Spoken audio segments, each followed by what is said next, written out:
Hello everyone, welcome to a new chess video. Come on, you're gonna love this video. Let's do something fun. I'll show you an opening trap that works wonders for me in my games.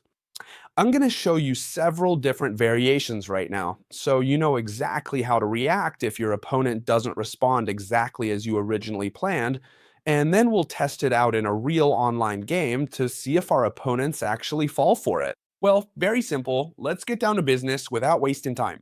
This trap can occur when the double king's pawn is played. What does that mean? That we'll be able to use it in most of our games, because this is the most played opening in the history of chess. We'll continue with knight f3. Don't tell me this isn't the most normal thing in the world. And what do they respond here? They always respond with knight c6. All right, let's start with the Ponziani opener. Does it sound familiar? We've seen it several times on the channel. The Ponziani opening is this one right here, c3. It's not the Spanish opening or Ruy Lopez, it's not the Italian, okay? It's not the Scotch, it's the Ponziani with c3. What's your idea? All right, here your opponent will start thinking, if they don't know it, and will play the most logical move in the world, which is knight f6. They realize that bishop c5, which is the other most common move, doesn't seem possible since we're threatening d4 with a lot of force, and normally, almost always, as you'll see later when we test it, they usually play knight f6. With what goal? Simple, with the goal of capturing this e4 pawn that's been left here in a very bad spot. Of course, here, if you're not used to seeing this type of position, you might think, and now how do I defend this pawn? Knight c3, I can't, and knight d2 neither. Bishop d3 seems a bit weird because I blocked the d-pawn. So what do I do, chess teacher? Well, the idea is that we're not going to do d3 either, but we're going to play d4 directly and offer our opponent the chance to capture this pawn. There are two main moves here. Don't worry, we're going to see both. What are they? The first is to directly capture this pawn we're giving away with the knight. And the second is to first take this pawn with the other pawn. Let's look at this one first to see how we continue. The idea is that recapturing wouldn't be a good idea, because if we recapture, we're losing this e4 pawn. The good thing about this d4 is that if they capture, we're diverting this e5 point, and we can take advantage of it with our other pawn. We advance to e5 and attack this knight, which has several exits. Well, the most popular ones are e4 and d5, okay? These are the most popular of all. Let's start, if you want, with e4, because if they play knight e4, it's very simple. The only thing you have to do is the following. You start, for example, with queen e2, threatening this knight. Many people don't want to defend with either d5 or f5, since we can capture en passant, and it starts to get a bit dangerous. Can 5 and d5 be played? Yes. Then a normal game would follow. For example, if they play d5 here, it's true that we have an advantage, but black can keep playing normally. For instance, we capture here. When they capture, for example, with the bishop, which is the best move apparently, they'd lose the knight. Therefore, what they must do is defend this knight. It's not that easy, right? Good. So here, when we play queen e2, don't worry, you can watch the video as many times as you need, okay? Don't worry about that. The idea is that when we play queen e2, it's much better without a doubt to retreat the knight, right? For example, where can this knight retreat to? Well, to me, the only one that seems logical is knight c5. Anywhere else, this knight would be lost. That's why I like these moves so much, since they are forced. And here, well, it seems obvious, right? We capture this pawn right here. Remember one thing. Don't memorize the entire lines by heart. Understand what I'm explaining, and it'll be much easier for you to play it in your games later. In chess, there are millions of move options. So if your opponent deviates just one move from what I explain, if you've just memorized, you won't know how to continue. If you've understood it, it'll be much easier. We threaten the knight. It can't come through here because we'll fork it. This knight would have to go over here, and as you can see, white's position is completely winning. We could continue, for example, with knight c3. I'm going through all this a bit faster because you see, right? It's a completely won position. We can even start attacking the castled king in a very simple way. When they try to block it, as you can see, we'd have several options. The most typical is usually bishop g5 attacking the queen, and this will normally end in checkmate because we can slip the bishop through f6, then we can move the queen through here, and it's usually quite unstoppable. Don't worry about remembering this. Don't worry about remembering this. I'm simply explaining it so you can see the attack plans if they do this to you. Well, let's move on to more important motifs, okay? Let's go through this a little faster. Let's review it. Knight f3, knight c6, and we play the Ponziani opening, c3. Of course, the most logical response here is knight f6, because they develop a piece and attack our pawn. Do we defend it? No. d4. It's worth saving this video, okay? Because it's impressive. I'll try not to waste too much of your time. The idea of d4 is that they have two options, capture here or capture this pawn. But of course, there are many people here who say, you know what? I'm gonna capture this pawn from you. Why? Because it's free. It's that simple. And if you give me a free pawn, well, I'm gonna take it. Well, that's absolutely fine. The idea is that before, when they captured here, we could advance to e5.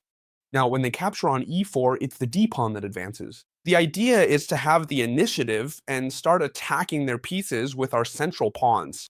Very well, in this case, we play d5, and now our opponent must react by moving this knight. For example, what's the most logical move in the world here? Knight e7, right? Any other move seems like a losing one. Coming this way seems like a loss because they lose the knight, and they've done it to me. Knight f7 is the best, but watch out. You can already see this position for the black pieces is a bit delicate. Besides, we can capture this pawn that's completely alone on e5, and furthermore, we're starting to threaten some very big things.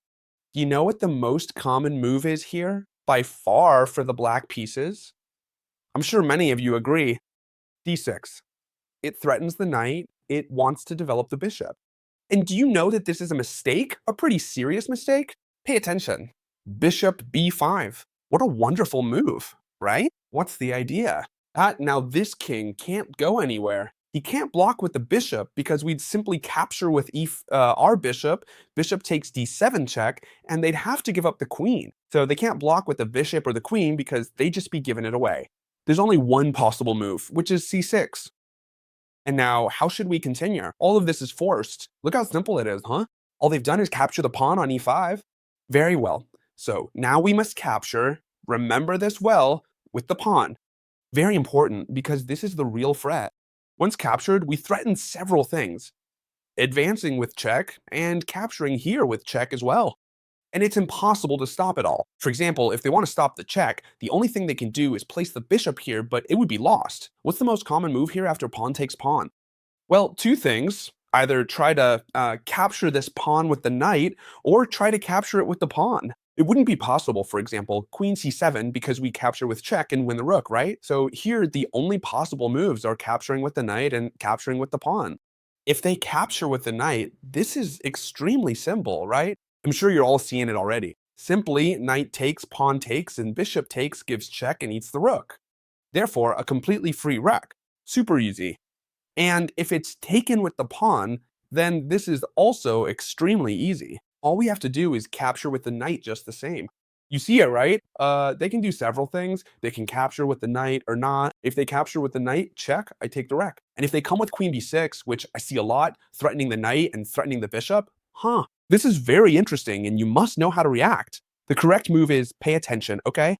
It's important that you remember this one. Knight d4, discovered check, and the knight defends the bishop. Chess teacher, but you don't have any piece advantage here.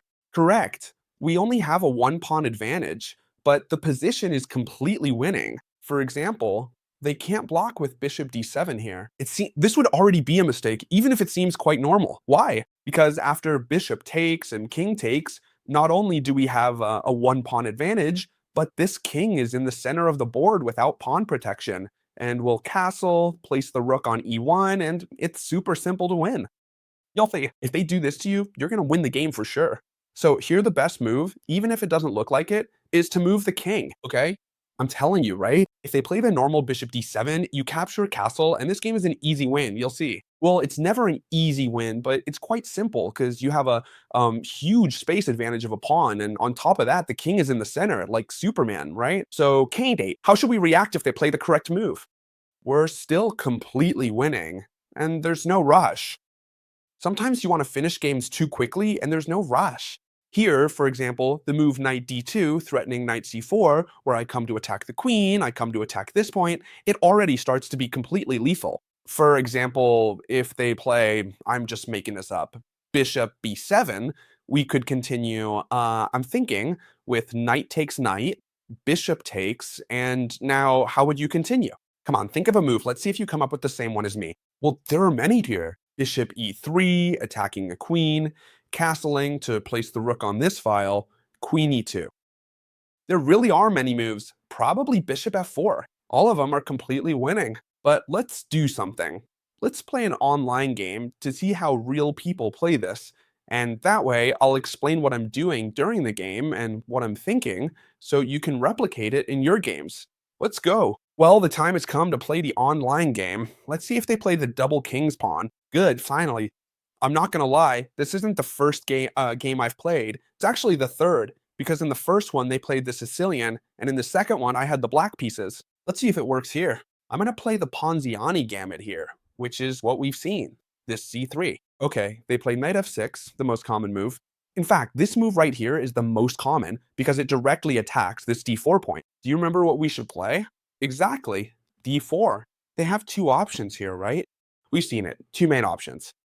If they take this pawn, we want to advance. And if they take this pawn, we want to advance our other pawn. If they make moves like d6, then wait, they just move pawn takes pawn. I'm gonna go back to see if it lets me. Okay, if they move d6, our idea is that we can keep pressing normally, and they say very passive back here, right?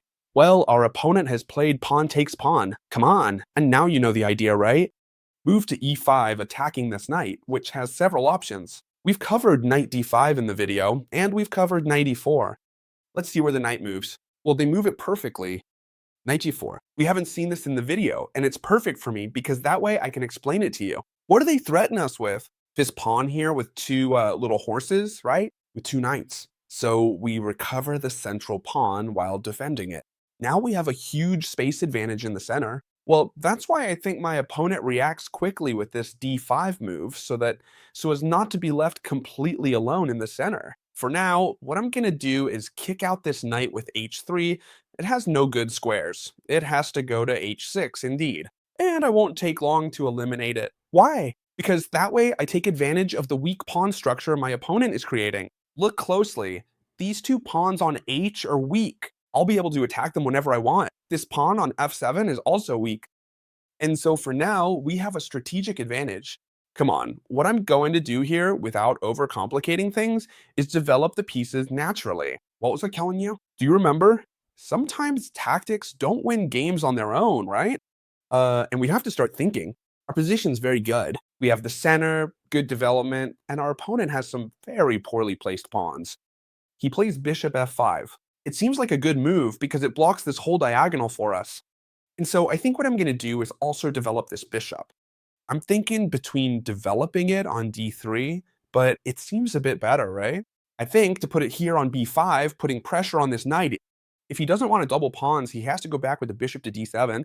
Doesn't seem like a very good idea on his part. He might also have to play queen d7. He puts himself in a pin, so the most normal thing is that he lets his pawns be doubled. And if he lets them be doubled, look, in this case, he even invites me to capture the knight. I'll do it without a doubt. I take the knight, and now we have these doubled pawns here and these weak doubled pawns over here. Something you should know about doubled pawn structures is that when there are two doubled pawns, like these on the c file, their d file partner, for the doubled pawns to be okay, must be on d6 or d7. If it has advanced, these two doubled pawns are treated as isolated backward pawns because no adjacent pawn will be able to defend them. So, come on, let's think here. I think I'm going to castle so I don't lose on time, because it must be a good move, for sure. I put the king in safety, and I have the strategic advantage already completely set. He's trying to attack this b2 point. I think I can even let him, with rook c1, let them capture it, because then I'm going to put a lot of pressure on these doubled pawns. But since I don't want to overcomplicate my life, I'm going to play queen d2 to defend it. Important. Why queen d2 and not queen e2?